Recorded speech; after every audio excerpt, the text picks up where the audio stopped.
চলে এসেছি একটা নতুন রেসিপি নিয়ে। দেখুন, বিরিয়ানি, চিকেন বিরিয়ানি। চালটাকে আমি 1 ঘন্টা ভিজিয়ে রেখে দেবো। আর পেঁয়াজগুলোকে দেখুন একই সাইজে কেটে নিয়েছি, নিয়ে আমি লবণ মেখে রেখে দেবো। 1 কিলো চিকেন নিয়ে নিয়েছি। 2 চামচ বিরিয়ানি মশলা দিয়ে দেবো। আদা, রসুন, ধনে, জিরে, টক দই আর তেল দিয়ে আমি 1 ঘন্টা মেখে রেখে দেবো। আপনারা আধ ঘন্টাও মেখে রাখতে পারেন। ভাতটা দেখুন আমি বসিয়ে দিয়েছি হাঁড়ির মধ্যে। চালটা দিয়ে দিলাম জলটা ফুটে ওঠার পর, দিয়ে গোটা গরম মশলা, তেজপাতা, লবণ আর একটু লেবু দিয়ে দিলাম, যাতে ভাতটা না ভাঙে, না নরম হয়। দেখুন এবার পেঁয়াজটা আমি তুলে নেব। কতটা জল বেরিয়েছে। তারপরে আমি আলুর মধ্যে হলুদ আর লবণ 1 ঘন্টা মেখে রাখবো।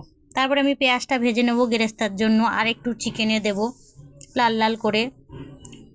তারপরে আমি দুধের মধ্যে কেশর, গোলাপ, আঁতুর, কেওড়া জল দিয়ে আমি ওটা ঢাকা দিয়ে রেখে দেবো। পেঁয়াজটা আমি হালকা গ্যাসে ভাজবো লাল লাল করে। বেশি জোরে গ্যাসে ভাজলে পুড়ে যাবে। তারপরে দেখুন আমি লাল লাল করে আলুটা ভেজে নেব, নিয়ে আমি রেখে দেবো। রেখে ওই তেলের মধ্যেই আমি 1 চামচ ঘি দিয়ে দেবো। দিয়ে আমি চিকেনগুলো দিয়ে দেবো আস্তে আস্তে করে। দিয়ে আমি কিছুক্ষণ পরে পেঁয়াজ দিয়ে দেবো। পেঁয়াজ দিয়ে আলুটা দিয়ে দেবো। দিয়ে আমি কষবো, কেন আলুটা আমি সেদ্ধ করে রাখিনি। আলুটা দিয়ে কষবো, জল পড়বে না। দেখুন আমি ডিম নিয়ে নিয়েছি, নিয়ে আমি একে একে বিরিয়ানিটা আমি সাজিয়ে দেব মশলা দিয়ে।